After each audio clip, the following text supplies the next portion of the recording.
Dearest, gentle listeners, you are listening to the Ladies Bridgerton, the talk of the town. We are your effervescent hosts, your neighbourhood-friendly Kiwi Tash from Middle-earth, New Zealand. I'm Patty, Regency romance enthusiast, currently writing her high vibe and audacious era. Settle down onto your favourite settee as we delve into the lives of the elite and illustrious ladies, lords, and royalty of the town.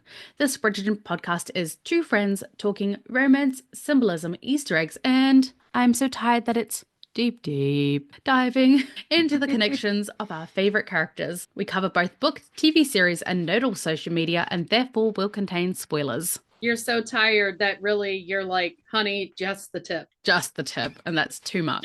Just the tip. And since we're talking about what we are today, that's funny because fencing, whatever. Today, dear listeners, we continue our episode hiatus to revisit the isosceles triangle theory of the Bridgerton Bros. We'll spend our time focusing on their relationships with each other and as a whole, as well as diagnose their romantic types, both the similarities and the differences in their ladies' fare. We have no notes today as life has been lifing and Tosh can no longer read, which is her greatest regret. So much like Colin always finding the right things to say in a crowd, we plan on winging it. Yes, I'm so tired at the moment that my eyesight today is I have an eye disease that kind of can be a little bit challenging when I am overtired. So my eyesight has literally just gone out the window at this point, and I've got like very little vision. Yeah, and mine's not great either. I was migraining today. I still have the visual snow, so we're joining into the inclusivity of Bridgerton. We are officially the visually impaired podcasters of Bridgerton. I do love that next season we have a new cast member. I saw that they just added her, and I don't know the correct terminology for it, but does she? It's in that article. Hold on, I posted it in the Facebook. She has one fully formed arm and one partially formed arm. Is that correct? I haven't seen a photo of her. I just saw the photo of her face. Yeah, she is. Because it'll be quite interesting to see what role she would take. Because she has a congenital limb deficiency. Okay. And from that, I presume the layman's terms for that is a partially formed arm? Yeah, the limb is deficient. It did not fully form. But I'm sure there are variations in that, as in like tiny fingers or to the wrist or to the elbow. Like I wasn't. Yeah. There's different, but it's huge. Like, I mean, again, we've talked about it in the past where that time period. Remington, yeah. Those children would have never been out in public. No, so, they were very much kept in like asylums. I don't necessarily like Bridgerton throwing Regency etiquette out the window because that is a language I'm not quite bilingual. I don't know another foreign language, but I know sarcasm and I know Regency etiquette. Those are the things I know. And I'm not happy that they threw Regency etiquette out the window, but I love the inclusivity. Like, yes. And I'm not even butthurt over the Michael Michaela business. I was at first. And for me, again, it has nothing to do with not wanting queer stories. I get the feels with a queer story just as much as I do with a straight story. Like right now I'm going down the rabbit hole of Patrick and David edit from Schitt's Creek. Like, yes. I'm crying over those on YouTube. I love them. Right now. I love David and Patrick so much. One of my favorite TV series was called Queer as Folk, which was basically the guy version of the L Word. I love Queer as Folk. I have the box sets of them. I was obsessed. I haven't watched them in forever. Justin was the ultimate twink. The blonde one, right? Yeah. There was a dude on there, of course, I so crushed on. I know exactly the one. I know the one. I know exactly who you're talking about. Right. I was like, and that was an issue that I had all throughout college was it was almost like, and there's certain ones that like, no, that's not the case. But for a while there, it was like, if I had a crush on them, they turned out to be gay or bisexual. Yeah. What did they call that? A fruit fly? I think it's a fruit fly. Women who are attracted to fruity men. So you were called a fruit fly. And I don't know if I don't know if that was like personally, I think it fits in the whole like, emotionally avoidant. Like it was safe. I crushed on somebody that I knew what the outcome was going to be subconsciously. Well, A I couple of even them outed because of me, like so they came out because whatever. I do love that we even kind of got the inclusivity of lavender marriages back in the first season with Sir Henry Granville and that. But we Yes. are tangenting quite substantially from our episode today. So I'm gonna Well, say and you brought up lavender marriage, so I just want to say if anybody has not watched Mr. Williams on the TikTok, background. oh, if anybody has not watched Mr. Mr. Williams on Williams TikTok, is perfection. you've got to like I totally loved his confetti cupcakes today. He's I like, if I'm gonna be in a lavender marriage, I've got to learn how to cook for you. I love that he This is discovered awesome. I love that he discovered Jonathan Bailey and now he's like as Oh, in love with him as and keep in mind Mr. Williams is like a very he happily started a married book man. club. So cute. He's I've a very seen happily ads married for it on man. Facebook. And I believe they don't have a kid. They have a kid. I saw someone say they had a kid, but I don't know whether that was talking about the other person in the video or Mr. Williams. I don't think they do. I think he's just married to a man for quite some time, like long-term marriage. But he's a bit obsessed with Jonathan Bailey at the moment, which is Yeah, but understandable.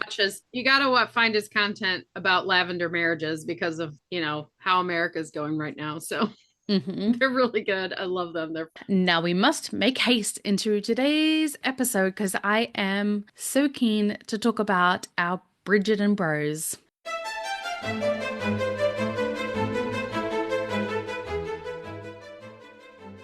me Which too. for First the off, rapid fire, what is your order? Benedict, Colin, Anthony. I'm CBA.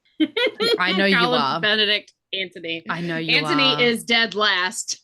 I like it's really hard to choose between, but I think like it depends on And we're not including Gregory because he's still a child. like Even though the actor is an adult, he's still a child for to us. me, So Colin, it's it depends. Are you saying like what is your order of like who you're most attracted to, who you'd most like to be married with to, who you'd most like to be friends with? Because those would be wildly different orders. okay, but I mean, like, what's that? It's kiss, marry, and I don't want to Or do kill. no, so to make it more polite, they changed it to bop. I was watching a video the other day and it was like bop or beep or something instead of the F word. Because obviously this is for adults, not for children. Well, I've not Adults seen. aren't Well, I gonna. guess it would be the original would have been kiss, marry, and No, do them, right? F marry kill. Oh, instead of It kiss. would have been okay if we're going that way. It'd be I don't want to kill anyone. Can we just do kiss, like physical affection, No, I'm all good. marry, I'm all good. I or can kill a fantasy. I'm all good with that. Bumblebee's heading your way, buddy. I'm planting a garden and you can just deal with it. I mean, I I like don't know. I just Anthony, don't. but if I had to, it's gonna Well, be him. he's got to go. He's my He's pass. Like if we're doing smash or pass, he's a he's pass. trauma. I don't need that trauma. You know what? My life, so many people with trauma around me. My husband is just easy and sweet and like just Yeah. doesn't take Anthony like is not easy. Like he's I not. want easy. And Colin has his stuff, but he's pretty easy. Yeah. Like I'm going F Benedict. sure he has a temper, but you just have to let him go and be mad and he'll come back later and be fine. Yeah, I'm gonna kiss Benedict, marry Colin, kill Anthony. Same.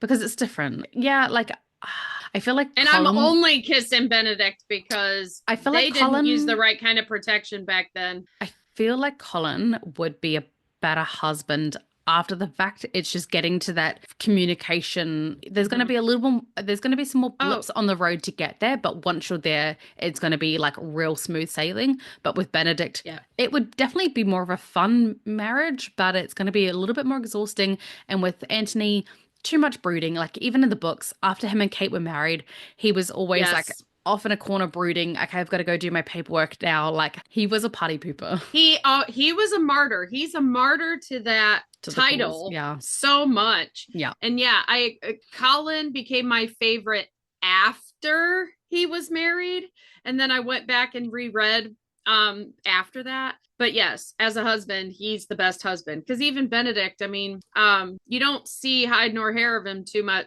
after his book, really, not all that much because they're out in the country and he's fine being like Sophie grew up dreaming about being a part of society, and then Mhm. now granted with her background, it would have been difficult, but she still didn't get to be part of much society, and she would have been able to in the I mean, country. if her father had aligned her correctly with friends. So like think of Emma and how she had that friend who was definitely well below her station, but because Emma was almost sponsoring her, if he found the right sponsor for his daughter, she could have definitely married someone reputable. And given the fact that Benedict was a Well, second sibling, he didn't have not to. really, because what was I her know, I name? know that they all thought of Annie? her as a country bumpkin, but Well, it wasn't about being a country bumpkin. It's about everyone said she was the child of a lord, but nobody knew who that was. She was basically a bastard. are you And talking she Emma tried or are to you talking fix her, Sophie?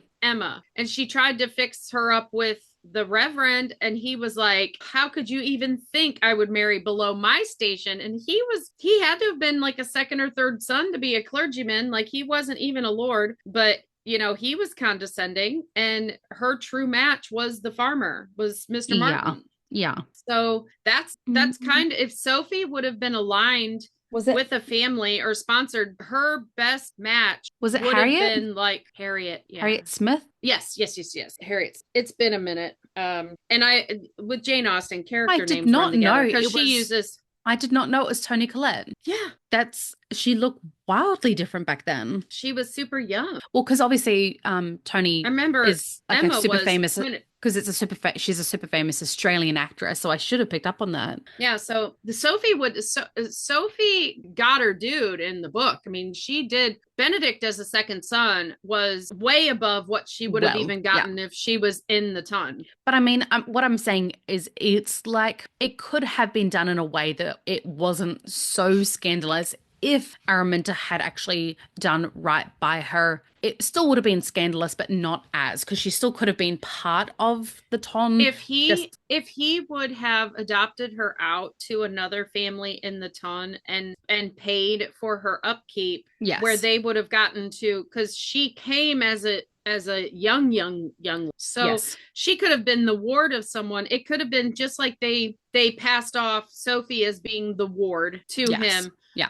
They could have done that, and she might have had a better chance, but with nobody really knowing her upbringing and her lineage, she would not have gotten Benedict if she was publicly in the ton with that background. She wouldn't have. Maybe a Gregory, maybe a fourth son. No, I don't even think any family with a title in it would not. She would have gotten like a Finch or a Dankworth, maybe. I mean, we don't know who is heir in their families or if there even is, but yeah. Yeah, I can see what you're saying there, but We love Sophie. We want her to do well, and she got her best match. she But did. unfortunately, We in the don't country, we don't really after a few years, she would have been able to be out in society in the country, because we saw, like, even in Pride and Prejudice, yes. it was varied families. Yeah.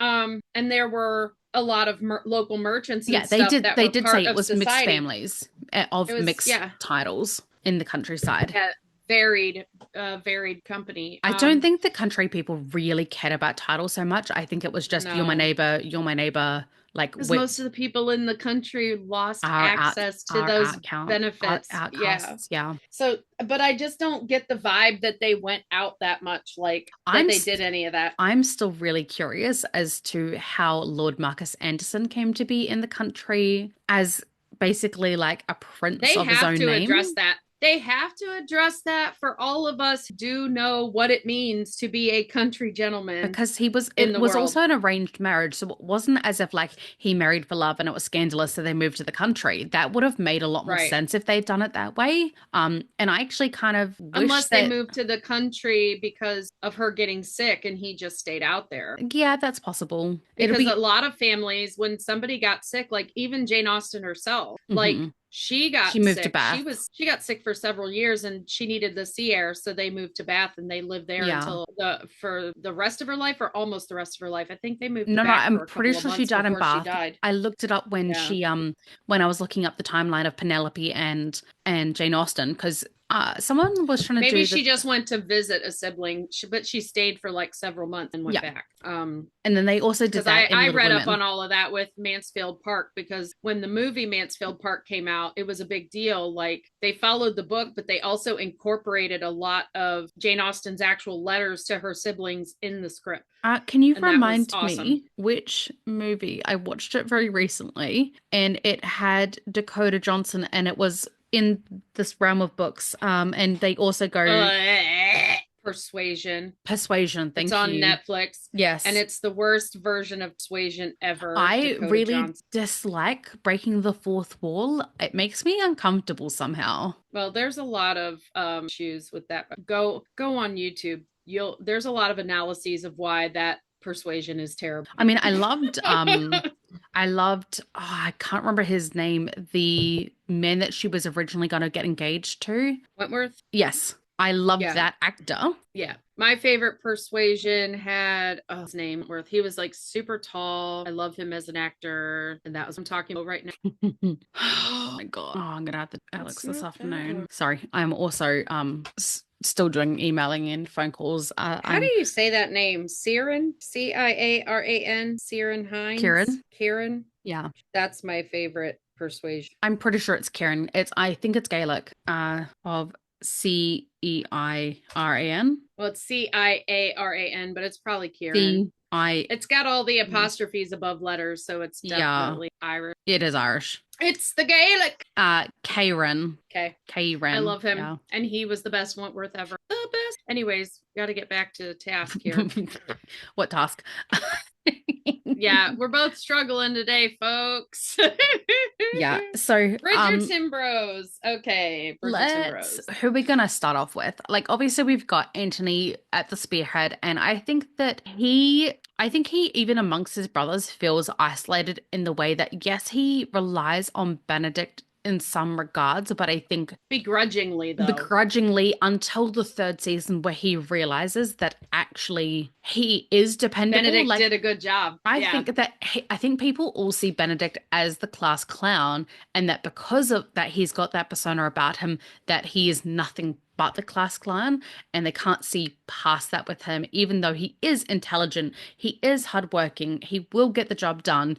It's just he's never had to, so he can be that free kind of spirit. Well, and in his own words, he was trying to be the ne'er-do-well as a second son should be. And I think that truthfully, how Anthony talked about the responsibilities of the title all the time and how he was a martyr to it, and he really had a martyr complex about it. Yes. I think that But I think the way that Anthony, he had that martyr to complex. be able to do it, because he didn't want it handed to him when it was. He wanted to have his father. And I think there was a bit of a pathological demand avoidance of doing it, almost because if he didn't do it, surely his father would have to like come back and do it because he didn't want it. And it was kind of like this part of his grieving process, his denial part. Like if he didn't take up that mantle, if he hated it, if he didn't want it, then, his dad would come back and do it, kind of thing, which is, I'm not saying that correctly, but I know what I mean. Like, as long as you do. He could cheat death. Like he wasn't willing to, he was in the denial phase, not willing to accept that his father was gone. So if he left that role open, and that's why he begrudgingly like did things over time slowly. Even Violet brought up like, you're doing a crap job, because he's trying not to do the job still, and that's because years later. I wonder if it's a little bit like the Michael and John scenario of, by taking over that role and being good at it, it's like replacing him, and he feels a lot of guilt in that regard. That not guilt, but like it's kind of almost in a way saying goodbye. Yeah, admitting he's gone. Yeah. Taking over the role, he has to admit to himself that his father is gone, and he doesn't want to do that. And it's also saying goodbye to his childhood in a way as well, like being that feeling of freedom and having no responsibilities. And all of a sudden he goes from being a child to thrust into basically parenthood and lordship and having the Ton's expectations and eyes on him. Yeah, so I think that to be able to do that job, even to the level he was doing it, which wasn't that great, he had to talk himself into believing that he's the only one who could. And Yes. this is why I think it plays into his dynamic with both Benedict and Colin, because we've talked about the timeline of ages and how that would have looked and who would have been home and who wouldn't have. Mm-hmm. And I think Benedict runs from anything serious. He runs from anything with big feelings because I don't think he's fully processed his feelings from his Mm-hmm. father passing. And I really hope that there's some of the things from the book that we can't get because Benedict is who Benedict is on the show, Mm-hmm. that I hope they explore that like he's not gotten into his feelings since his father's passed. He's been trying to avoid them. So I would like to see him have to confront that to be able to grow for Sophie.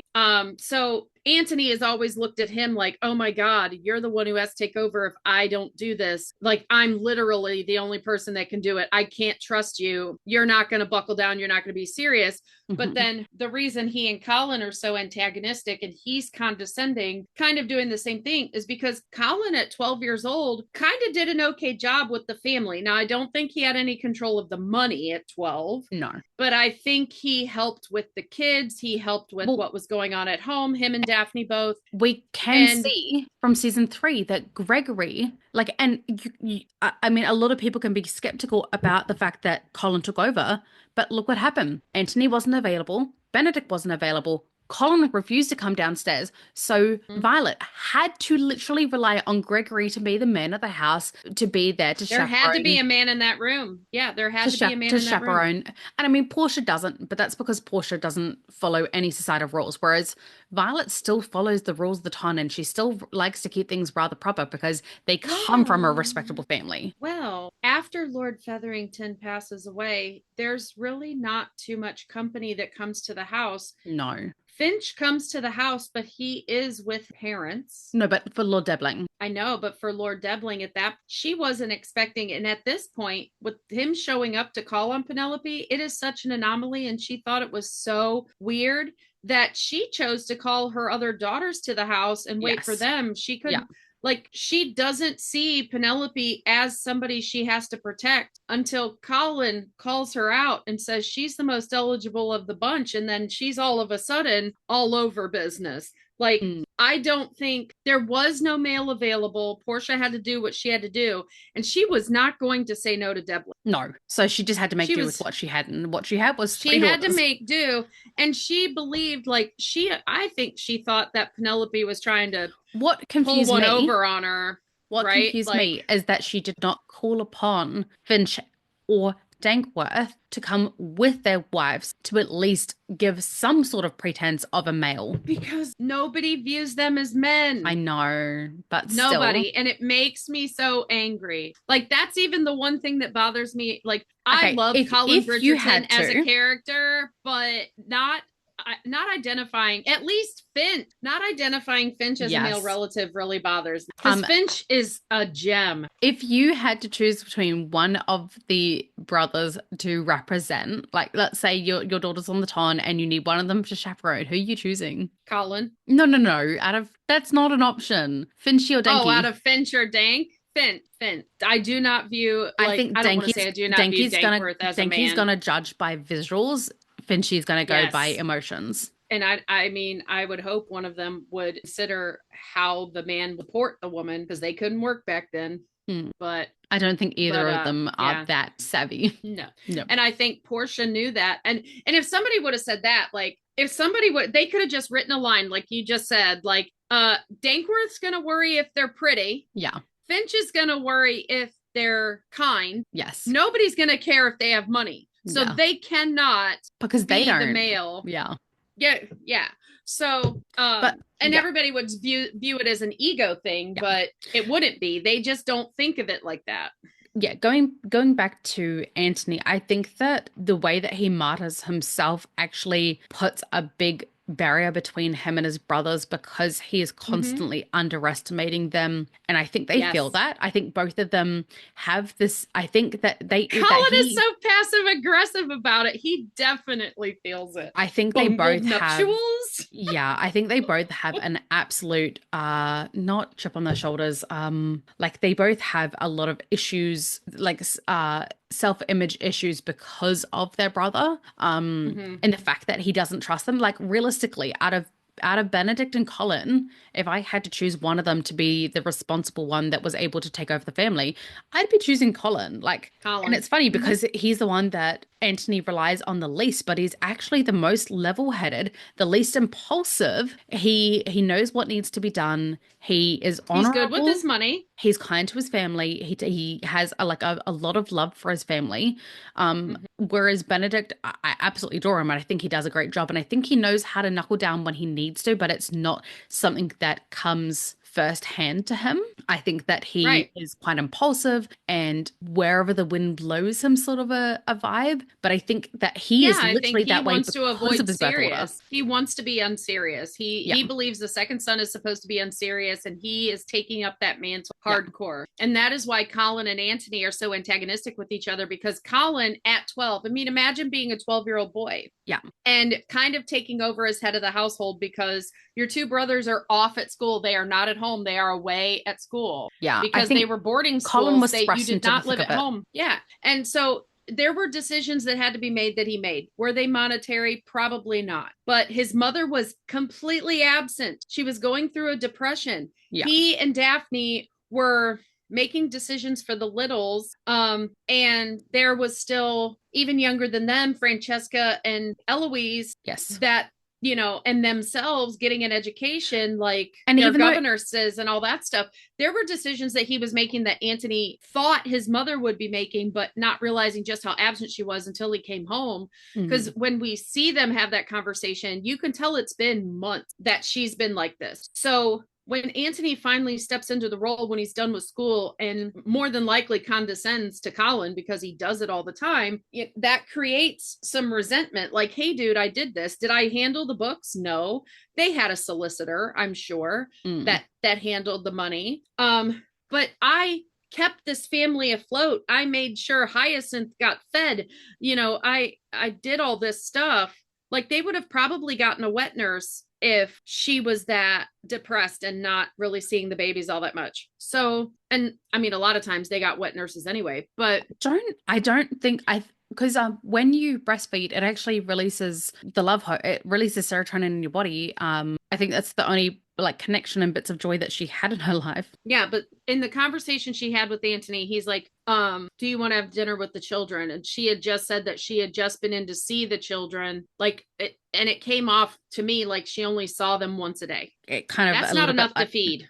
kind of a little bit like Marina when she was deep in her depression in the books. Like Mm-hmm. she'd only like the children would be sent in there while she's in bed. Like this is your mum. She's still alive. All right, show off now. Okay. Yeah, Yeah. just like the bare Like minimum. proof of life. It's like one Yes. daily proof of life. Welfare check on your mum. Those poor kids, they are gonna have their own So trauma. much trauma. So much. And then they get So Eloise much as a trauma mum. in the Bridgerverse. So Oh. I think Anthony definitely got some resentment, and I think that, or sorry, Colin got some resentment, and I think that Anthony so didn't want the role, and he holds resentment to Colin a little bit because Colin took up that role so readily for what he could at 12 to say Mm-mm. 14 years old, Yeah. that Anthony probably feels a resentment, like, how could you forget our father so quickly? Like, that's his role, that's his job. Like, he didn't even want to say whether his mother would be saved or not, because that's his father's job. And we see their antagonism, although, I mean, it was prior to Marina that he was still being condescended to, and Yes. they only, like, he would discuss something with Benedict and then they would only pull Colin in. But we also see that dynamic is still at play there, where Antony is doing what he has to begrudgingly. Benedict's trying to avoid even being near his mother because he doesn't want to deal with her in the ton. And they always are putting Violet in the care of Colin in season 1. Yeah. Colin is the mama's boy. And we look at it like he's a mama's boy, but really, and he's being her caretaker. I think he's an empath. I think he's carrying the weight of that family and all of their feelings. He's like, okay, I've got Benedict over here, like he doesn't really need any attention because he is just pretending like problems don't even exist. I've got my mum who's absolutely falling apart. I've got my sisters who are missing their dad and their mum now because they knew what it was like to have a loving, supportive and hands-on mum. And then to go from that to nothing would have been a really stark change for them. And even boys, like I know that we talk about how, Colin was the empath and helped raise the children, but like Kay and I, our admin Kay, we were talking about how like mama's boys, and even though Colin was old enough to probably be a little bit more of a daddy's boy at that age, I think he's always been a mummy's boy. And I think to it was almost like he lost her as well. It says in the book that she truly believed when she gave birth to Colin, she truly believed he was it for boys. Like statistically, she had 3 boys in a row. So she viewed that he was going to be the baby. Yeah. And he was always coddled. That's why, like Julia Quinn said, Colin Bridgerton always found a way to land on his feet. He was like a cat. Yeah. He'd drop his toast and it would land butter side up. It would not be ruined. He'd still be able to eat it. 5-second rule, right? Yeah.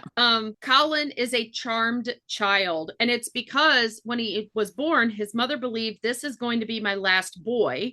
She's already raised 2 other boys. So she knows, and that's the thing with motherhood, like, and I can't give that example. I've adopted one, but my sister and my best friend who've had children of varying ages, like especially my best friend, like she had her girls in her first marriage. And then by the time she got pregnant with her son, her youngest was 10, her youngest daughter. So he's far younger than his sisters because this was her second marriage. But she knew by that point, like her daughters were 12 and 10, I believe. So it's like she knows how quickly it goes. So she's gone a lot slower with him. And she's been a lot more present of a parent because she's older and she has support and she had the girls and like she's in a different place in her life. So I mean, we talk all the time about the differences and the kind of parent she had to be when she was young with her girls when they were young compared to the parent she got to be with her son. So I think that even though this was the 3rd child, Violet felt like this is my last boy. He's my baby. It goes so fast because at this point, she's got a 6 or 7-year-old and a 5-year-old. Yeah. Because Benedict was 5 years older than Colin in the book. I think their age gap is a little bit, it's about 5 or 6. Well, he's 23 in season 3 and Benedict is about to be 30. So it's like 6 years, 7 years. So it's a little bit more in the book. So you can see like she has 2 boys, then she goes so long without having another kid. And then she has a kid. She's assuming this is it. This is her baby. So she treats him differently. Yeah. She already understands what it looks like as they age and how like you're going to lose that baby phase. You're going to lose that toddler phase. And so she cherishes it. And then bam, bam, she starts having more kids. Then she has a gap again. And then she has Gregory. So Gregory doesn't even get to be the baby. He's straight up the rambunctious, like it's like those parents, like, the first baby, they're following all the rules. You got to sanitize your hands. You got to wash your hands. We're going to use these kind of diapers, whatever. And the more kids you have, the more lackadaisical you get as a parent because you realize I can raise a child and keep it alive. I'm good. Like, oh, he fell. He's good. By the time it's Gregory, look, Gregory's climbing to try and see this balloon and falls and hurts his shoulder. Where was his mother? Right? She was sitting in having tea because there's so many kids around now. She has so much help that she's just like, Gregory is like basically every Gen Xer.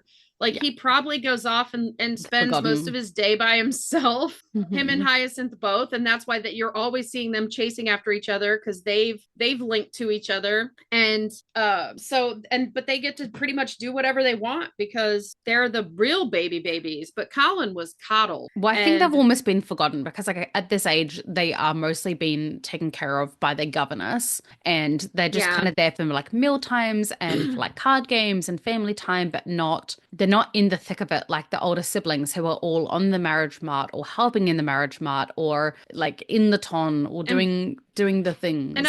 I don't want to disparage Violet. Violet is a great parent. She loves her children. She parents differently for that time period because of this. But I think that she just was blessed with so much privilege of having such a village within her home. Yes. Not even her community, Woo! within her So home. my mum just sneezed. It was very loud. And not even just within her home, but she also had Aunt Winnie who's taking Yeah, Francesca taking Francesca, for lessons. And I'm sure she would have had, like they talk about taking some of the other Aunt kids Billy being sometimes. Yeah. the favorite auntie. And like I can imagine Aunt Billy, like for those who have read the Roseby book series, they know just how wild Billy is. And I think she Yeah. just So far, Billy's my favorite. yeah. I'm only in the second book, but Billy's my favorite I so mean, far. Celia's nice, but she's just, the Daphne and the It's Francescas of she's it. kind of like, yeah, life happens to her. She doesn't happen to life. Like with Billy, Billy happens to life. Like, Billy is like she charges in like a bull and yeah. she's getting things done. I mean, I do very much like Celia, like the going after her and like going to find her brother and like she was an absolute anomaly for that time period, but But most of that was reactionary. It you wait was till you get to Poppy though. yeah, I'll get there. Like right now, I don't have my Audible. I'm not signed in. I Yeah. have to wait, but because I have it unless I can find it at the library. Hmm. Actually, but Hmm. so I think that I mean we see a lot of evidence of Colin and Antony's antagonism to each other. Yeah. Like, seriously, one of my favorite scenes in season 2 is the ritual before the wedding to Edwina, Yeah. and the Indian women are doing the Indian ritual. I can't Yeah. remember the name of it off the top of my head right now, but the Bridgerton Bros are playing billiards and drinking, and Antony is just mad as hell that he knows he's marrying the wrong woman, But he's like, but he I'm can't duty go back bound. I'm now. duty bound. I'm duty Like, bound. Yeah. And they're like, are so now that you're getting married, are we going to hear less about this duty? And well, he's and like, that's well, no, because I'm the firstborn, so you're always going to have that. And then they're like, yeah. Benedict says something about now he's got to have an heir, and there's going to be a little duty running around or whatever he says. And Colin, like they're just straight up trolling Antony because the two of them have heard about his duty. It Their it whole reminds me entire of lives. it reminds me of Pride and Percy. Prejudice, No, it's where Percy. It's Percy vibes. I'm it a is Percy vibes, prefect. but it reminds me of Pride and Prejudice, where Mrs. Bennet goes, Mr. Bennet, don't you have any concern for my poor nerves? And I'm very fond of your nerves. They've been my friends these last 20 years. Yeah. And like it's that vibe. Like we don't just have one brother. It's not just 3 of us. It's 4 of us, and they're not even counting Gregory yet. It's Antony, His Duty, ego. Benedict. Like Duty Yeah. is the D brother. Anthony, Yeah. Benedict, Colin, and Duty, then Yeah. Daphne. Yeah. And I love can it. definitely see that. I love the snark. And I have a sarcastic sense of humor. So I've always loved Colin's snark because I'm like, yeah, I feel you, bro. Well, especially because like coming from a big family and it's predominantly boys, I've always been around like very sarcastic, Mm-hmm. witty banter kind of thing. So it comes like I love watching their family because it's just familiar to me. So I do And like he knows how to get, sorry for interrupting, like he knows how to get Antony off his scent, because like when he's doing that investment and he didn't want Antony to find out, and Antony found out, and everybody is calling out Antony for being crappy, he's yeah, taken out his yeah, feelings about Kate on everyone else, and he just like Benedict says something about like, I'll go fiddle around with my crayons or whatever. He doesn't say crayons, just yeah, whatever, my paints. And then Colin comes up and he goes, and I'll be sure to tell you every footstep I make today. Every step I make, I'll let you know. And then he knows, like I think Colin knows saying something like that is it'll get Antony's goat, and then Antony will leave him alone yeah. because he realizes he's being ridiculous. Yes. And I But think, yeah, I when love each how sibling. Benedict and Colin, they kind of manage Antony. Actually, you know what? So you know how we're talking about how different I want to write this one down. How we're talking about how different like TV series, books, and that kind of all play into Bridgerton. Mm-hmm. I actually think that The Sound of Music is another one because they're very Von I can Trapp see family that coded. a little bit. Although I don't really see Just kind of the if cheeky you go in. dynamic between the siblings. Yeah, yeah, yeah. Yeah, yeah. But Not not not the parents. Yeah. I see Gregory more as a Kurt than Colin. Yeah. Although Colin's the forgotten child, though, so that kind of fits where she couldn't remember Kurt's name, and then they all come in, and she's like, "Kurt, God bless Kurt," Yeah. because she had And been it saying just, prayers and couldn't remember like his name. the young girl, the mailman, and the wrong, is very Eloise with Theo Oh, and Liesel, yeah, Liesel with the mailman, the postman. yeah, the courier. He's like a courier. Isn't he a Nazi Rolf, courier? yes, he Yeah. becomes a Hitler Youth. Yes, he Yeah. does. Yeah. And then Friedrich, there's more girls than boys, but like Friedrich is kind of a mix between Antony and Benedict, I would say. He wants to be serious He's for his father, very but big duty bound. Yeah. yeah, he wants to be serious for his father, and he's the oldest son, but he wants the affection and everything that he's missing, like Benedict. Yeah. I see that. Yeah. Yeah. But I love the way the boys manage Antony. Like even in the fencing scene in season 1 where Benedict's calling him out about like the only reason you want her is because you've tried out everyone else, and like basically like they don't like you or whatever, like they've Yeah. all failed, they're not perfect enough or whatever. Yes. And they're kind of ribbing him about it was Kate. very much like Marina. They always want whatever's shiny and new in the ton. Oh, something new to play with, Yeah, but there really was nobody left. He had gone and I know he had. found everyone wanting. So they're like, the only reason you like this girl so much is because there's literally no other options. You have written them all off. And on But paper, she was the perfect girl. But just because someone's a perfect girl on paper doesn't mean you actually work. And you know what? I think if he had married her, it would have been a fine marriage. Fine. And yes, and that scene's really not in the book. That fencing scene with the brothers in the first book. Yes. And I think that's going to play into Colin and Benedict's scene together. We better get that fencing scene because that's an amazing scene. So much, yes. Because that actually, if you think about where Colin was in that scene in season 1, like mostly on the bench, he had been sparring with him first and then lost. So he sits and Benedict gets up. So he's observing, which Colin is an observer. That's why he and Penn do so well together. Mm-hmm. Colin is an observer and an empath. So I think he feels that there is some interest in this sister at that point in time, and he'll recognize that and remember that pattern because Colin also remembers patterns. And so when Benedict is starting to act the same kind of way in his story, I think that'll play into it. Colin will be like, oh, are you just going to marry her or what? Because like Colin is once he figures it out, he just jumps in, right? Yeah. Like crafty Colin, like, this is what I want. I'm going for it. I'm a bull in a china shop once I know what I want. And he's going to recognize all the signs in Benedict. Benedict's still playing it out like fencing and mad. And Colin's just be like, are you going to marry her or what? Mm-hmm. Like, because this is exactly what Antony was doing a few years ago. Do you remember that? You were present. Yes. Pot, kettle, what? But yeah. What do you, what? Like I have to go back and watch season 2 because I actually think it's some of the times where we get the most relationship time between Colin and Benedict, which I actually really like their dynamic, even if it is. I love that Colin's trying to support Benedict through his artistic journey, and like as someone who's also felt like he's been undermined by his brother his whole entire life, when Benedict finds out that his brother paid his way in, he felt like, yet again, I am not enough. I have to rely on my family name or my family's money. I am not enough. And I Right. do really think that finish your thought. I think he really self-sabotaged that entire thing because of his own self-doubt, and he was using his brother's involvement as a way to justify it. I think he was good, but he didn't know if he was good enough, and so he got scared and self-sabotaged. But I like that season 2 gives us a little bit more into the dynamic between Colin and Benedict, because everything's always about Anthony and like, dude, step back. Other people are important too. Right. So, okay. So we did a little intermittence there. My doggy are still learning how to communicate with Mama since Butler was the communicator.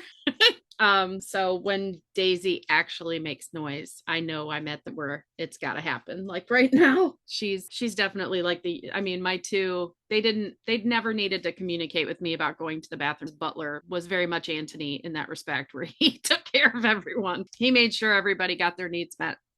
It was his duty. So, trying to get back to the conversation at hand while my dinner cooks. I love the dynamic between Colin and Benedict in season 2, and I think it's important to note there that because honestly, Colin was the Gregory in season 1. Like Gregory was still too little. And he's at that point, like he fills Colin's role in season 3 when Colin elevates, when he tells them he's going to marry Penn, and they both, well, Anthony accepts it. Benedict was through the roof, and I still swear he already knew about it.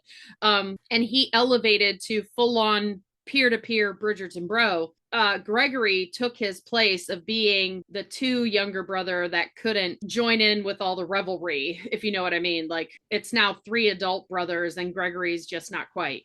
And Colin was always just not quite in season 1. But I think in season 2, because, and I think this is one thing that Bridgerton, the show, did really well. If they were going to lose Regé-Jean Page and they weren't going to have he and Daphne around that much, because Daphne was not around super a lot too. The brothers would get the idea that when he marries and he's trying to create an heir, he's doing all of his, lord duties, Simon's not around at all. So I think that Benedict and Colin recognized that Anthony's on this path. They're going to, they almost feel like they're going to lose him a little bit to the full duty of the title because he'll be married. Yeah. That they are bonding with each other. And just like you talked about in the one episode a couple episodes ago, where you like Colin thought Penelope was too young, but then realized through the writings that she is a young woman.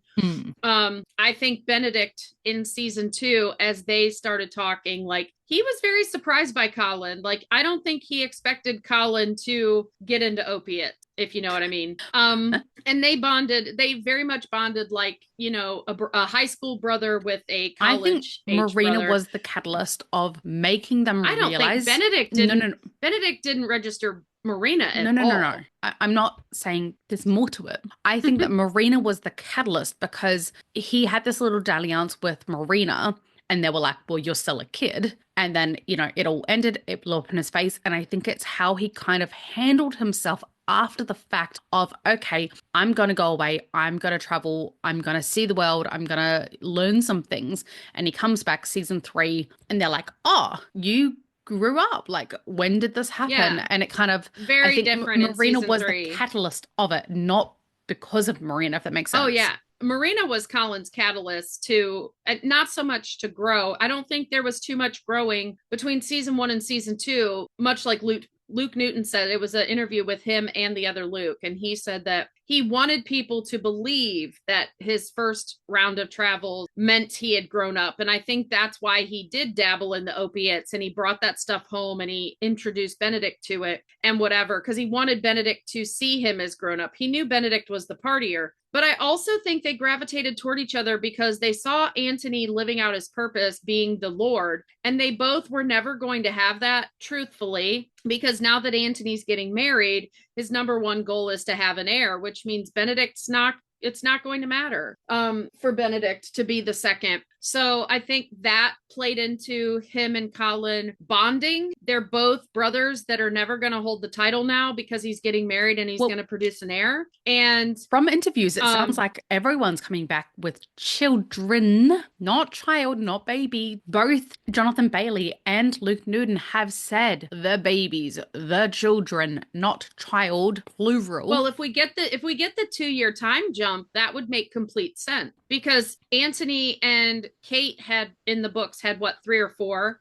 and Colin and Penelope had 3 or 4. Yeah, I think they had 4. So yeah, that makes complete sense that if we do a 2-year time jump, they would then have a toddler and a baby. And I think that having a baby, Anthony having a baby, as you were saying, is going to be a huge catalyst for Benedict because that is going to be the weight off his shoulders. I'm no longer the second. Right. I think that plays in knowing he's trying to get married. I think that played into him bonding with Colin because they're on the same page. They're both the brothers that are never going to hold the title. One. Two, he recognizes that Colin, I mean, he's teasing Colin in the beginning, but he's teasing him because he recognizes the change. Like when he says, "What's that stuff on your face? Did you get some disease where you grew hair?" And that kind of became their dynamic from that point on. It's like this affectionate teasing. Benedict and Colin have this affectionate teasing. And the reason they're able to do that is because they both in season 2 get very vulnerable with each other. Benedict talking about his dream to be an artist and bringing Colin into that world of his insecurity and wanting to get into the academy so badly and letting him see his joy that he made it, like, because he really was worried that he wasn't going to. And Colin got vulnerable with him, like he had so many questions when he was on his travels, like, did his mistakes impact other people for far longer than they impacted him? Because I think truly that was Colin's issue. It wasn't getting over Marina or anything like that. I think he realized how little that whole situation truly affected him, his reputation emotionally. Yeah. Like, yeah. It didn't even really hurt his ego for all that long. I think and he did. was worried. He was worried that it affected Marina far longer than him. I think it was more the tone of how I think Colin is absolutely an ally to women, and he is like, it is absolutely ridiculous that I had no social ramifications more than, a few weeks or a month or, like realistically, it didn't have any social ramifications for him, but for Marina, her entire life was outed. And I think so it wasn't necessarily that it didn't affect him, because it does affect him emotionally because he's such an empath that other people's emotions are his emotions. Right. But what I mean is, like, once he got to say his piece to her at Daphne's house, he was able to process, because he is an empath. He is actually very emotionally mature, that he processed his feelings. He sat in them. Like, everybody jokes about him brooding and laying around in his bed, but he knows how to sit in a feeling until he processes it out. And I think he came back feeling like worried about Marina. Like, could his mistakes and his actions have caused her pain? Because she did tell him she loved him, and she was very upset in their final meeting and very defensive. And as he went out to see the world, he probably learned that, people use coping mechanisms and defense mechanisms. So he had created a story in his head, little Pisces that he is, had created a story in his head of her just living this terrible life, not being happy, not being whatever. And then he comes in and he sees that this is a pretty good life, and Philip is amiable. He seems to really care for her. Yes, it's not a love match, but he's a caring person, and he just doesn't understand why she's so antagonistic and angry when she says she's not hurt by what happened at all. Yeah. And she does play off like he's coming back to try and rekindle something or whatever, but he wasn't. He was worried about his part. He was checking that she was okay and that he didn't ruin her, even though he had nothing to do with it, really. Yeah, he was worried that his mistakes would have caused her situation, and come to find out, her situation is really turned out really well considering what it could have been, right? You know what? I think she would have hated being in the ton.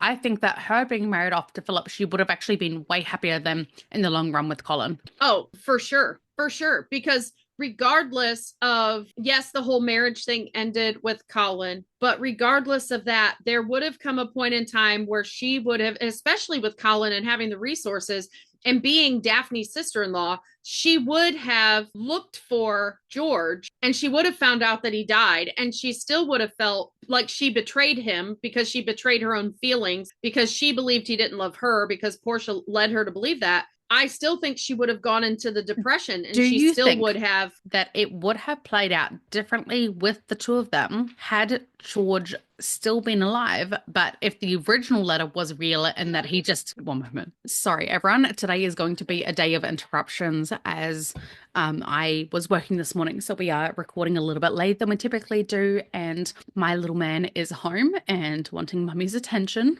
I know I was talking about Colin. I don't remember what.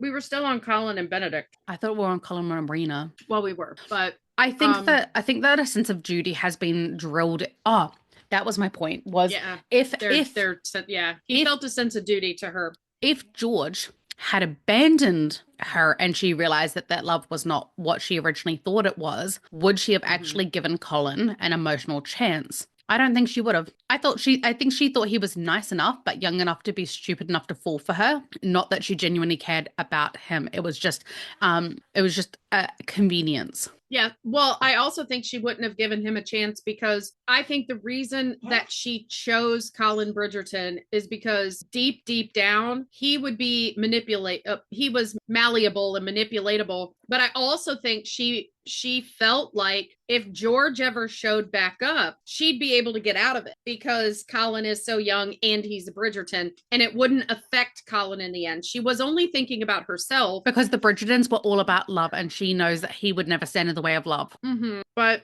I also think because people know how stuff is supposed to work, if that would have been true, if he would have abandoned her and his family still existed, she could have petitioned the family with entrapment, basically. She could have trapped George into the marriage. If he was still alive, Portia would have definitely done that. It was rather hard to do because a lot of men would just say, I didn't do it. She's lying. She's just a whore.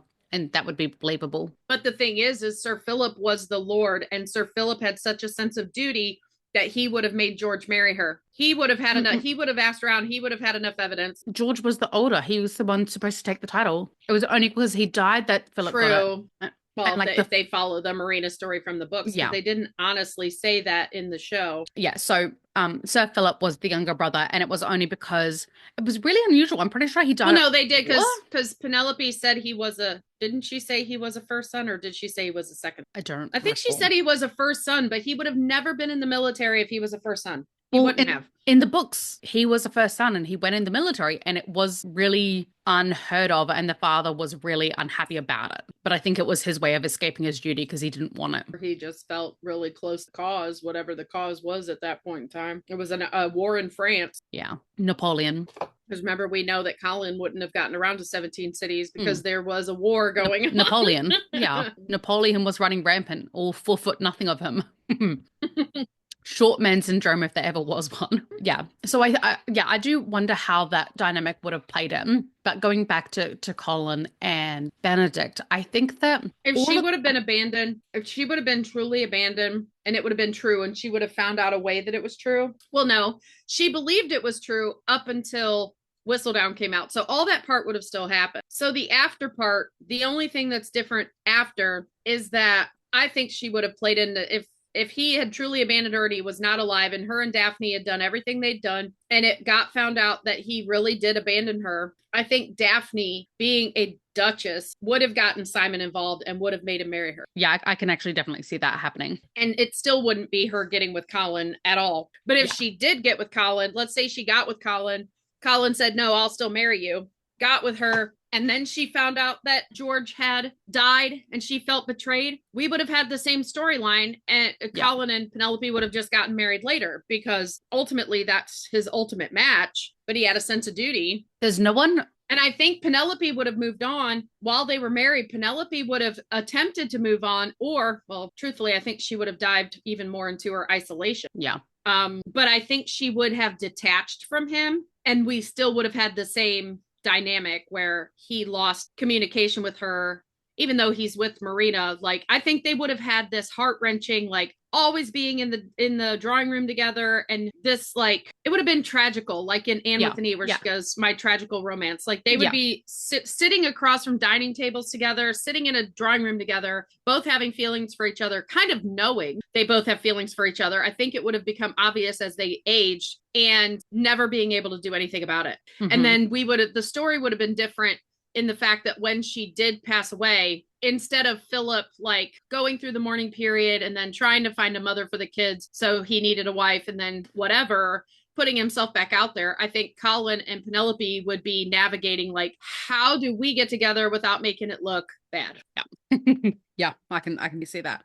I think each brother do actually have like a real sense of duty. Like even though Benedict kind of plays off as the silly, comical brother, you know, the Weasley, the Fred and George of it all, he holds, and you can see it in the moments that he's with Eloise. And I don't want to dig into that too much because I do want the other sibling dynamic relationship episodes to be its own thing. We're going to kind of break this up into like Bridgerton Bros, Bridgerton's girls, and then kind of the couple ups The of inter of the siblings, you know, the Daphnes and the Antonys and the Eloises and the Benedicts and that.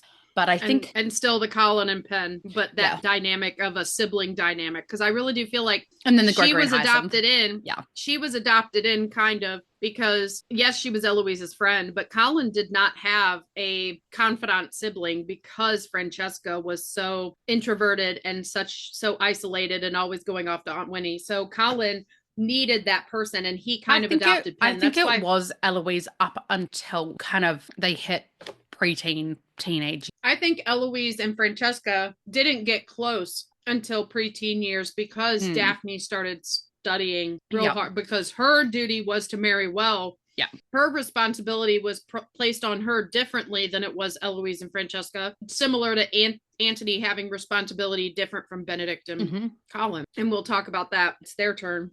But I think that's the similarity. But I think that they didn't become friends till later because Eloise, being as intelligent as she is, I think she connected more to Daphne at first. And then when Daphne kind of had to graduate into that first daughter role, that's when the dynamic changed. Yeah. And by that point, Francesca's already at Aunt Winnie's house. Yeah. Because she started playing piano at 5 years old. So she was absolute. Yeah. Yeah. I think like, especially going off of the books, we have like a real connection between Eloise and Francesca. I think more than any other sibling. Like Eloise is always writing with Francesca. Always writing. Yeah. Yeah. So I can definitely and see we get that a little in the show where she says she's writing Francesca when she's trying to figure out Whistledown. Yeah. But I think that she adopted, like Penn was always there. And Eloise had her, you know, her special sibling relationship with Benedict. And she was like super smart, but she doesn't think like, she thinks everybody needs to think like her. So she would have been more rigid about what she wanted to play, what she wanted to read, how you interact with her as a child. That there would be times that Penelope would be free to, like, especially if Colin came in and played with them. And I think he did because he's a little bit more feminine forward. Like I said, my head canon is that he taught them how to fence when Eloise was told she was not allowed to learn how to fence. Colin would definitely be like, yes, you can. I can teach you. Like, I actually think where Eloise is concerned, that Benedict, yes, he's got the big brother, but I think he's also got kind of a fatherly role with her because like the way that he gets her to see the world in a different light. Little man's thrilled. But what I was meaning is Benedict, we kind of get to see those cracks in the armor when he is with Eloise and how it's not all sunshine and rainbows, and actually he has kind of a darker disposition on life and outlook on life than what he kind of leads everyone to believe on the surface. Yeah. Oh, 1 moment. Sorry, we had another brief intermittence of mummy hugs. I want mommy hugs. I want mommy hugs. Yeah, so I think which is what Violet probably heard from Colin a lot. Yeah. I think Colin was that child. And Antony would have been, you're too old for hugs. I can hear it. He would have been like, I don't need mommy hugs. I'm a big boy. Ezra. Yeah. Yeah, when I try to lift him out of the car seat because I'm rushing and I'm like, right, get out, let's go. He's like, I'm big boy, I'd do it. I'm like, parenthood is so much like, patience. I love you. I know you're a big boy, but mom's more efficient. I want to get it done. I'll let you do it tomorrow. Yeah. Like, you let mommy do it this time, I'll let you do it later. Some days, and you know it's so good for them to do it themselves, but like some days it's like I just need to get things done. I just hurry up. Yeah, hurry up. We need to go faster than you're gonna go. So. Yeah. But I think that Benedict is not actually as chipper as people lead him to believe, and I think that next season is we're going to see a lot of that dynamic, and I'm hoping melancholy. He's going to be a lot more melancholy, I think. And I think that we're going to see that he is going to have real life issues to deal with. And I think he's actually going to turn to Colin over Antony. And I think Antony is going to struggle with that dynamic because he's used to being, well, I'm the man of the house, you come to me. But he's not the emotionally supportive one. Like, even look at the relationship where with the conversation the night before the wedding. It was realistically Kate doing most of that emotional lifting, and Yeah. Anthony's just there. What do you mean we don't have a perfect marriage? Well, and the conversation he had with the brothers after the engagement, two totally different conversations going on. And Benedict was also hiding the fact that he knew, hiding the fact that he was rooting for Colin. Like you see him over there covering his mouth, but Hmm. when he's looking at Anthony, he's acting surprised too. Like there's a dynamic there where I think Colin and Benedict have grown close, but they don't want Anthony to feel Left out. left out or to feel like they've gotten closer than they ever were with him. Yeah. So there's still a level of separation between Anthony and two brothers. Yeah. That I think is there's partially going to always be something like that. I think once Benedict actually marries and they're all husbands, And it will fathers. change. Fathers, Yeah, because it will change. fatherhood is a kind of responsibility that is unlike any other. And I think that them Yeah. all going through it at the same time, they can all kind of And understand each other on a different level on a now. different level. And I think that's what that when Benedict says to your wives, Hmm. I think he was hint, hint, nudge, nudge to Anthony, like, he's on your level now, dude. Yeah. Like, he's grown up. He's going to have a wife. You guys are probably going to have kids at the same time. Yeah. You know, like, so yeah, when they're all married and they all have kids, it'll be different. And Anthony will be even more different because once he produces an heir, his duty to the title is really diminished. Like, he still holds the title and he's still responsible for the siblings' marriages, Well, marriage we contracts, saw and it in Queen everything. Charlotte, But how much pressure it took off once when Charlotte became pregnant. Like, it was like a big relief. yeah, so I think we've seen Anthony ease up a little bit in Well, season 3. Like, he's a lot more easy, but not to he'll just mention, be there is a potential that your marriage can be annulled if you cannot produce an heir. correct. And that's why we see that conversation he and Kate have in the carriage, you know, like they finally are pregnant and kind of feel how much pressure they had been under before that. Yeah. So I think once he actually, because I still think his first Under Pressure would be a gonna, great song for season 4. yeah, Under if they're going to go the Pressure. rock theme, that would be great. Mm-hmm. Yeah, there's a lot of good. Basically, I really, really want Queen for season 4. Any Queen, Freddie Mercury, and because I think Freddie really fits in with Benedict's whole arc of exploration. Yeah, because he loved a woman, he loved a woman, but he also had that other side to him, and yeah, yes, it fits. Benedict is the 1817 version of Freddie Mercury. Well, hopefully not completely, because no, because I don't want Sophie to be a lavender marriage. Yeah, but yeah, that fits, and there's so many great Queen songs. Yeah, we're putting it here now. We're gonna get a Queen song. We need a Queen song. Hello, JB. Hello, Shonda. Hello, music people. We need a Queen. Yeah. And I think Under Pressure works because he's under the pressure of the ton, like to marry within the ton, and yeah. So I think Under Pressure works. That's a great one. Now for our last little bit on this pod, let's analyze, do the bros have similar types? You know how sometimes brothers in a family end up with like kind of similar women. Well, they all end up with very headstrong women, like very. I mean, Penelope had to come into her own. She's been headstrong, but she's also been kind of devalued and diminished. So she didn't know how to stand up for herself. But yeah, I think that we're going to see her. I think we're going to see her in her powerful era now that she's come out as Lady Whistledown. People are going to respect her as that. She's now the head of her household, so her family has to respect her in that regard as well. So I think that we will see her in her powerful era. I think the power era plays in too, because she's already come out as Whistledown. Yeah. We already know that she's been, living a double life all this time, that I think she's going to recognize. That's how she comes to recognize Sophie. Like, she's so observant. Yes. But she also recognizes, like, why were you dancing at a masquerade ball and now you're playing maid? Like, I need to know. Like, I almost think Penn becomes the one Sophie, like, confides in if she confides in anyone. I would love that. I think I would love to see a dynamic with her, Kate, and Sophie.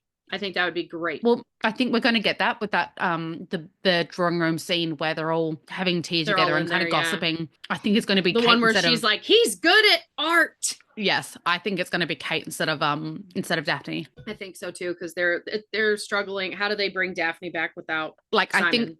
I think if they were going to bring Daphne back, we would know about it by now. That if she was in England or London when they were filming, people would know. People are all over her, but she was filming with the guy from, I said his name the other day, the one from Emily in Paris. Yeah, Emily in Paris. That guy. They were filming at the same time elsewhere, so I don't think, but I hope that they do bring her back at least. Yeah, season 8. We gotta have the massive FOMO. Like they all gotta come back.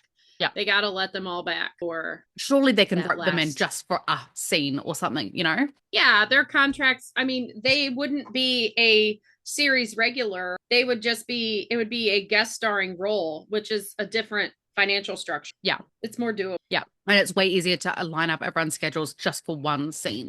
Correct. Yeah. So we all know, like, they all love a headstrong woman.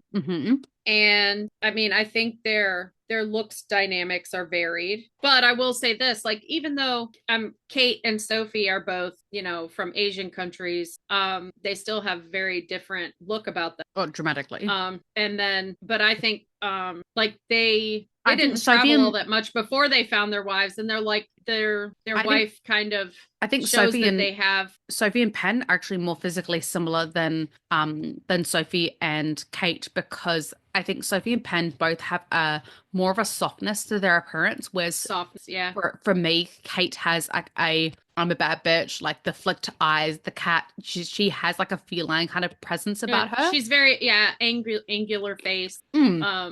Very a lot more defined jawline and everything. Yeah, she's a lioness. She is. Yeah, but Sophie and Penn are just differently. But I think like what I find funny in this, I hope this doesn't come off like sounding racist. It's not how I mean it, but like Colin was the traveler. Yes, he has a homegrown, and then he goes for the homegrown girl, and then Anthony and Benedict. Okay, so sorry we had an intermittent, so I'm going to try and get back to my thought. Today's just chaos.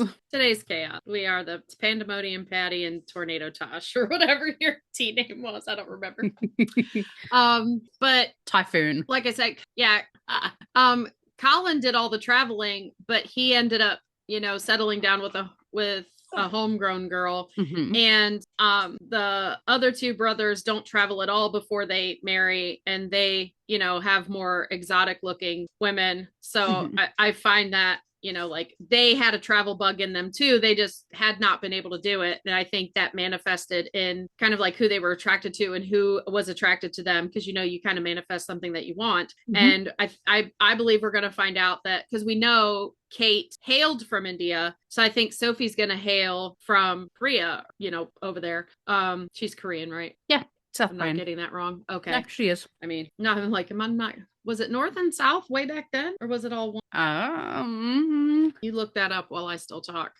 So I think that they also kind of have that travel bug. They just, with how their lives went, they weren't, and almost like Colin was courageous enough to do it, and they were not, and their wives bring that out, and it gives them that opportunity to do it. But Colin, he got that travel bug out of his system. And they were still one back then, just Korea. Yeah, he came home to marry his across the street neighbor. Yes, the girl next door trope. Yeah, I find that interesting. Like, I think they both wanted to travel too, and I think that's why they're so excited about his travels. Like, they're as excited as he is. Like, they love hearing about his travels until he travels, and then he comes home, and he's trying so hard to make it seem like he had a good time that he overdoes it, and then everybody's sick of him.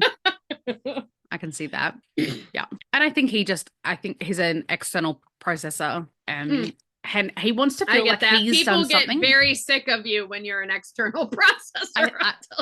You know what I think it is? I think that Anthony has always had, I'm the Lord. Benedict has always had, I'm an artist. I'm second brother. Colin is like, what do I have? And now he's like, I'm a traveler. Hey guys, I'm a traveler.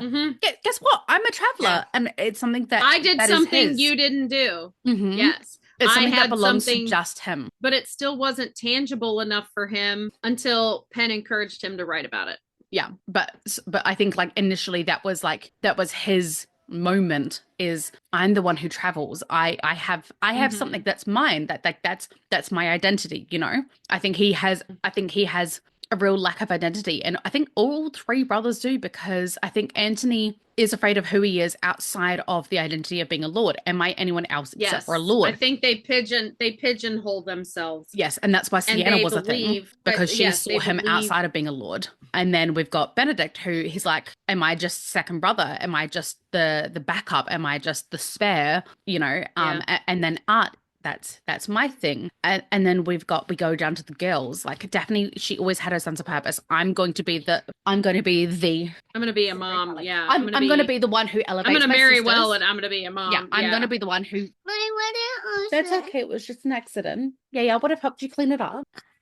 All fixed, she said. Yeah, like Daphne was the one that, like, her sense of purpose was marrying well, helping set up her family's establishment by marrying well, helping set up her sisters. That this is the example that I've set. You guys can all go do your thing. So I don't think that she ever wanted to have an identity outside of being a wife. And then you've got No. Eloise, who's the complete opposite, and she's like, I don't want that. Like, that is the worst identity that you could ever label me with. Like, if you want to Yeah. insult me, call me a woman, like, Yeah. well, I mean, no, she Yeah, thinks that women can be. definitely. And like in Colin's book in Romancing Mr. Bridgerton, when he goes to talk to Daphne about love, which he doesn't know why he's to talk to her yet until he gets, Yeah. but he sees her in her element. Like she's a mess. She's Hmm. dealing with the one daughter wants is today she wants to be an artist, and she's going through these different things of what she wants to be, and she's in her element as a mom. That was her purpose, and Colin is also struggling with that because even Daphne had a purpose, but he sees her in her element and sees how happy she is,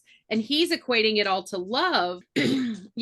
But a lot of it is that she is living her dream life. That is her dream life. Yeah. And you know what the funny thing is? That's why she's the most like Edmund, because I don't think that his identity was being a lord. I think his identity was being a father. Right.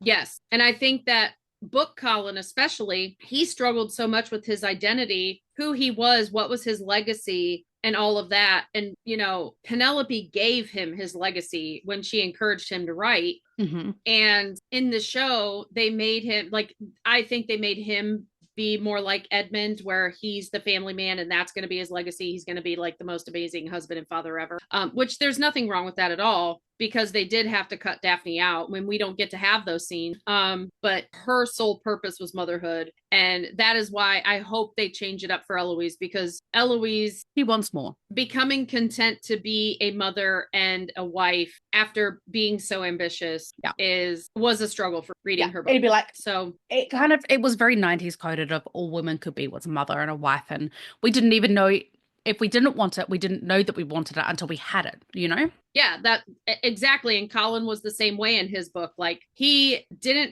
thought he was the traveling brother, and that's why he did it for so many years. But then he came home realizing something was still missing, and it took him forever to figure it out in the books because he never expected it to be a person. Yeah. Yeah. And I think honestly, seeing Daphne in her element, seeing her love her life so much, made him realize that it could be a person. Because for Daphne, I don't necessarily think it was Simon. It was her children that fulfilled her. It was. So even if she would have gotten with Simon and he stuck to his guns and he was not going to produce an heir, I think she would have been. Because, I mean, even look at Queen Charlotte. Like, she basically just spends her entire day waiting around for George in those early days. And especially in the book, it was like, I've run out of books to read. Like, what else am I supposed to do? I'm so lonely. I'm so, like, I have nothing except for, like, expectation. Women were so underutilized in this time period. The reason, like, think about like Pride and Prejudice. I don't know how women are so accomplished. They paint tables, they learn languages, they read, like they're talking about all the things that women do. And the reason is because women have brains, women have ability, but women are not given any responsibility or any ability to utilize those things, but men want to keep them content. So they're like, we need you to learn all these languages just so you're eligible for a man. No, I think we want you to learn all these hobbies so that you stay out of our faces when we're busy doing men things. Right. But it's women needed to find something to do to occupy their minds because, and this, like everybody out there who has intelligence, if you are not using your brain for something, it's like a silent death. Mm-hmm. Like, and that's why a lot of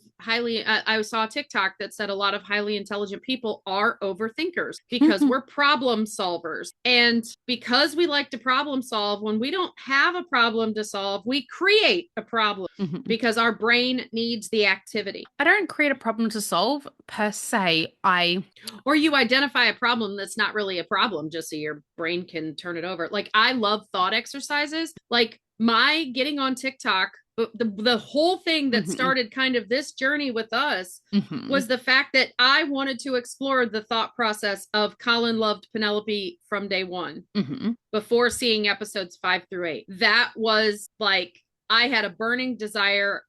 I was compelled. My brain had to do it. The Once power my of the Lord brain compelled you. Yeah. Once my brain thought of it, my brain was like, yes, yeah. Gymnastics. Yeah. We must do this. Like, we have to go on this journey. Like, I had freaking Bilbo Baggins in my brain going, about to go on an adventure. Like, my brain was excited and I couldn't turn it off. Like, that's how my brain works. Like the 3 a.m. videos of you being like completely tired and out of it, but like, I must get this thought out. Yeah, I've got to get this thought out.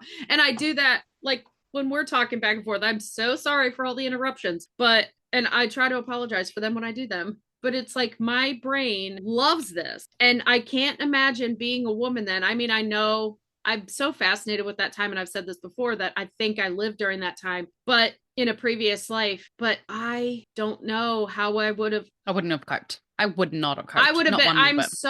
I'm so Eloise, because how do you freaking live spending 2 hours 3 times a day dressing? Women had to change their clothes like 3 times a day. Way too much transition. No.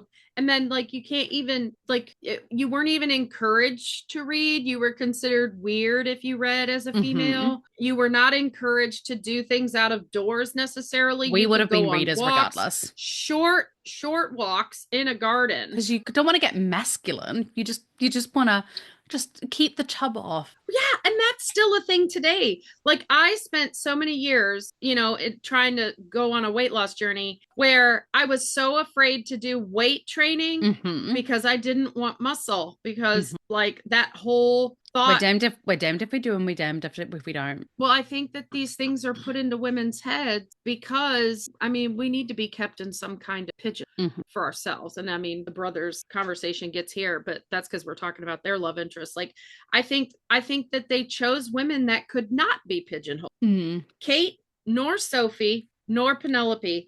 Penelope allowed herself to be pigeonholed for a long time. Yeah. But when she decided she wanted to take up space, it was awkward at first, but boy, that girl took up some space finally, And I'm so proud. I think it was a huge journey for her to actually be able to stand up to Colin. I think that was her last big hurdle to get over, was to learn how to stand up to Colin and say, this is me, all of me. You either take all of it or you take none of it. Yeah, I think that was a big thing for her. But I also think, and we'll talk about this more when we do get in the second half, so I'll be very vague here and it'll kind of be like a teaser. I think one of her greatest arcs, not the whistle down, not the standing up for herself, but knowing what her childhood was like and how she's minimized herself she lived in a volatile household. Her parents fought openly.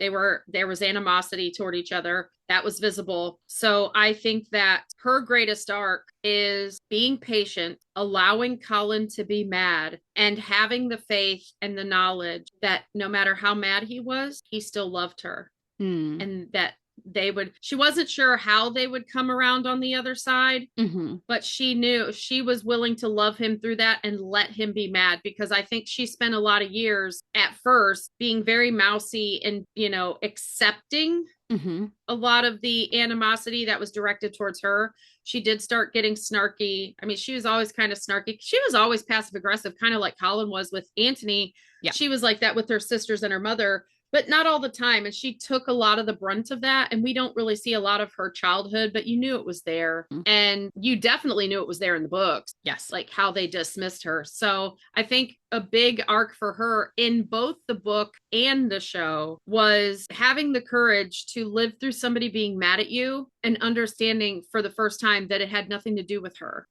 Like he had to go through that because it was a jealous. Like I think she recognized that without putting her finger on it. Other people And can she have needed him to feelings. come around. Yeah. Other people Yeah. can have feelings, and it's not your responsibility either to fix them. Yeah. Because in the book, there was a lot of her internal thinking. Is she really worried? Like she knew he was still mad at her. She knew they were still disconnected. She didn't know how to fix it, but she kind of just had faith now that they were married that they'd eventually work it out. Yeah.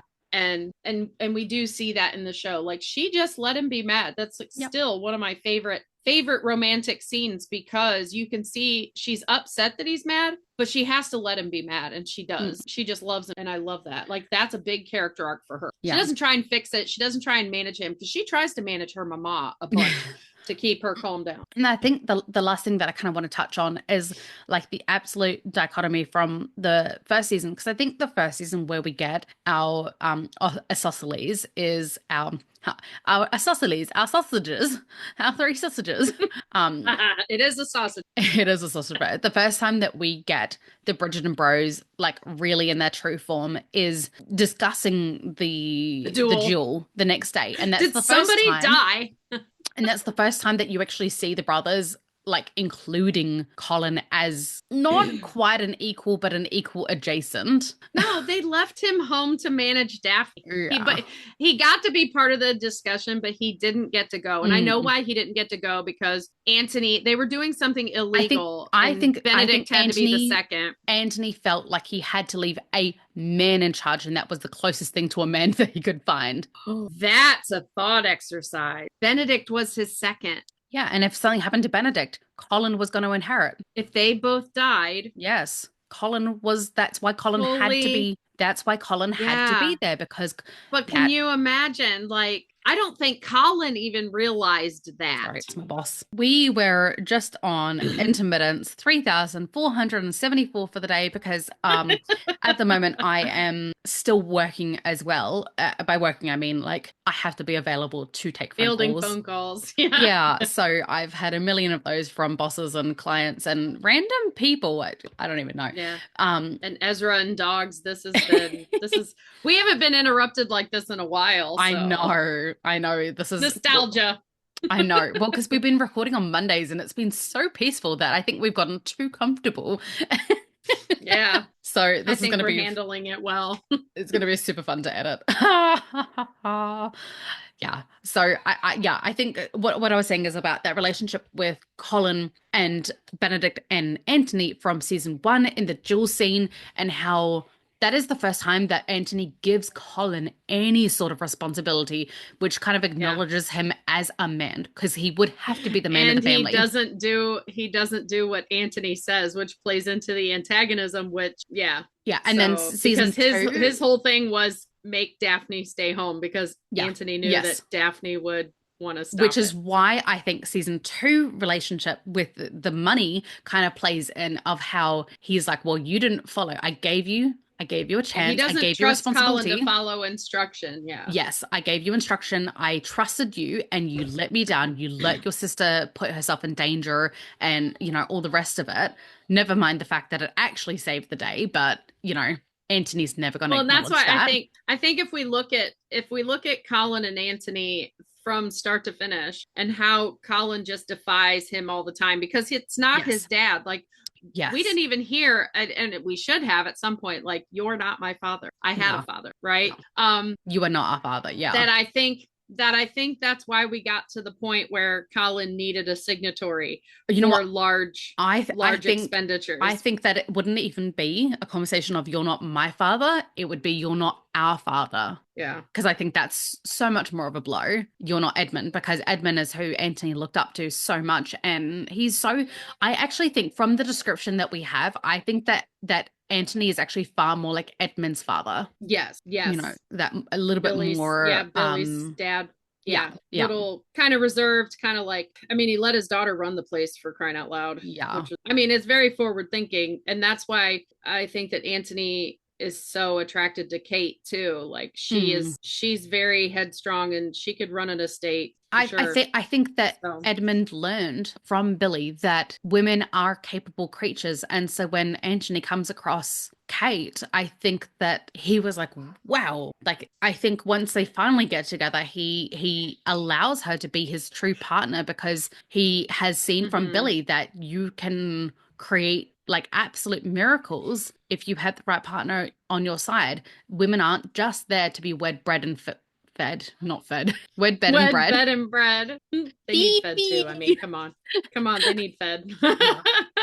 But and so I think that Billy was kind of an important player in helping Anthony get to the place that he is today with Kate and accept that females are more than just looks, more than just a social status.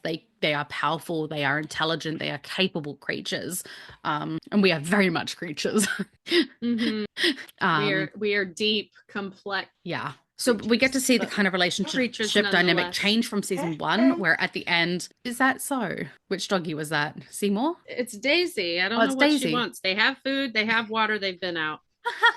To season two, where he's back to kind of being in the bad books. You didn't follow my what I told you with your sister, and now you're going out and spending money that you don't have. This is my money, And Marina. Yeah, How dare you and like the try marina and get with a woman to and try and embarrass marry a us. woman without coming to me? Yeah. I wasn't in control of it, therefore I'm not okay with it. And then he just steals a house out from under the portfolio, Not a like house, their love shack. the love shack. But it Because is, I mean, it's do one you of their not think, okay, residences. do you not think though, actually, I think the reason that he's so mad about it is because he keeps trying to get it on with Kate, and they have Newton coming in. They've got Violet down the hallway. They've got the sisters yelling at each And other. he's like, He's why like, didn't I think of that? I can't go to the love shack to go bed my wife because you've taken my love shack. That is 100% where they would have gone to have some alone time if it was available. And I think Well, that's it why was he's mad about available before it. that. I mean, technically, it was Well, available he before probably that. didn't think of it. And then when it was taken from under him, then he was like, damn it, I could have used I it. know. He's like, why didn't I think of that? Although, honestly, I don't think Anthony would take his No, where's wife Sienna? No, where he was no, with Sienna. I don't think no, that would have happened at all. And no. Colin did not know about Sienna. So, But you know the like, couples Colin that didn't go know. that hire at the hotel, to get some alone time away from their children for the weekend, like that's the equivalent. Like let's go to my house down on the other side of town. And then what we know about Benedict is Benedict liked just sitting back and watching the spectacle. Yes. Like Benedict gave Colin that key because he wanted to see Anthony's face when Anthony found out. Yeah. Yeah. So That's like from that to hilarious. season three, where we get the dynamics of we have the four brothers in the carriage ride, where they're realizing, hey, my brother is actually literally forming into a man. Like he's And not they just all like are indulgently laughing at Gregory the whole season, like yes. was season one Colin kind of. Well, and I think Colin's kind of like, well, like I've had you hurt yourself. Where? Okay, should mummy wrap this up? And then mummy's got to make some more phone calls. Sorry, Gregory. We didn't really get to talk about you in this episode. Well, no, this was just the Bridgerton, like this was Yeah. more just, it's called a triangle, not a square. Yeah. Mommy, me down my but You got hiccups again. no.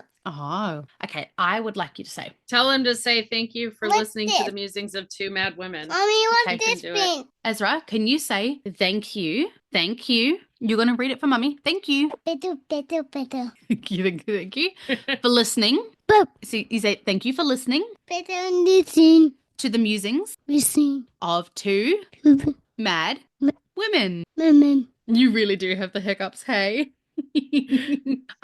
For today, gentle listeners, we are going to leave it there and continue on next week's episode. If you have anything in particular you would like us to cover, or any Bridgerton knowledge, excuse me, sir, you would like to share, please head to our Facebook page, The Ladies Bridgerton. And if you're enjoying our podcast, please remember to click follow on Spotify, Apple, or wherever you are listening. We are now over on YouTube, so please head over there for exclusive content, like, share, Subscribe, please. subscribe. I was like, there's another word in there that I need. That. It's a mic. Okay, and We're almost- Mommy. yours truly, Tash the Kiwi, Tell him say Andes. and Ezra, and Ezra, and Ezra. I know, mummy. Mommy. Oh, okay, Mommy all Tosh the mummy. Kiwi and Lady Patty.